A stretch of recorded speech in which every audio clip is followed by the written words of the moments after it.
ইদানিং আমাদের কলকাতা প্রীতি বেড়ে গেছে। নিজের দেশের কোনো টেকনিশিয়ানকে মূল্য দিতে চাই না।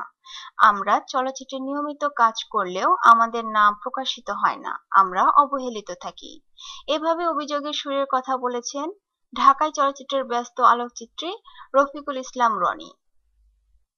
গতকাল বুধবার প্রকাশ পায় রংবাজ ছবির একটি ফার্স্ট লুক পোস্টার। সেখানে ভিন্ন রূপে দেখা যায় নায়ক শাকিব খানকে। কিন্তু কয়েকদিন আগে শাকিব খান ও অপু বিশ্বাস অভিনীত রাজনীতি ছবির পোস্টার দেখে নিজের আক্ষেপ তুলে ধরেন তিনি এনটিভি অনলাইনের কাছে। কারণ ছবিটি রনির তোলা হলেও কোথাও নেই তার নাম।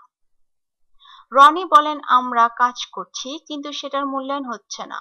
আমাদের কাজ ব্যবহার হচ্ছে কিন্তু নামটা নেওয়া হচ্ছে না। ছবিতে অনেক সময় দেখা যায় বাংলাদেশের একজন কোরিওগ্রাফার কাজ করেছেন 3টি গানে, আর কলকাতার কোরিওগ্রাফার কাজ করেছেন একটি গানে। পোস্টার বা টাইটেলে দেখা যায় কলকাতার কোরিওগ্রাফারের নাম বড় করে রয়েছে, অন্যদিকে দেশের যে কোরিওগ্রাফার তার নামই নেই বা থাকলেও অনেক ছোট করে রাখা হচ্ছে।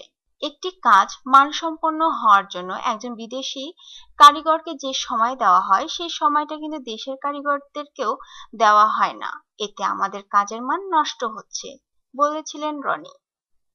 রনি আরো বলেন, কয়েকদিন আগে শাকিব খান অপু বিশ্বাস অভিনীত রাজনীতি ছবির পোস্টার দেখে সবাই প্রশংসা করেছেন, কিন্তু আমি পোস্টার দেখে মন খারাপ করেছি। কারণ সেখানে স্থির চিত্রে কারো নাম নেই। ইদানিং ছবির শুটিং শেষ করে আবার পোস্টারের জন্য আলাদা ফটোশুট করা হয়, কিন্তু আমরা কয়েকজন ফটোগ্রাফার আছি যারা ছবিতে কাজ করলে আলাদা ফটোশুট করতে হয় না, সেটাই আমরা ছবি তুলি।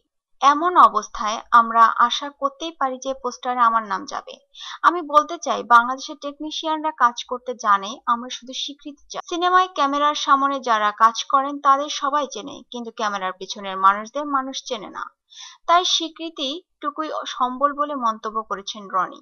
তিনি বলেন, পোস্টারের ছবি দেখেই কিন্তু মানুষ প্রথমে ধারণা পায় ছবিটি কেমন হবে, অথচ সেই ছবি যারা তোলেন তাদের নামেই থাকে অবহেলিত।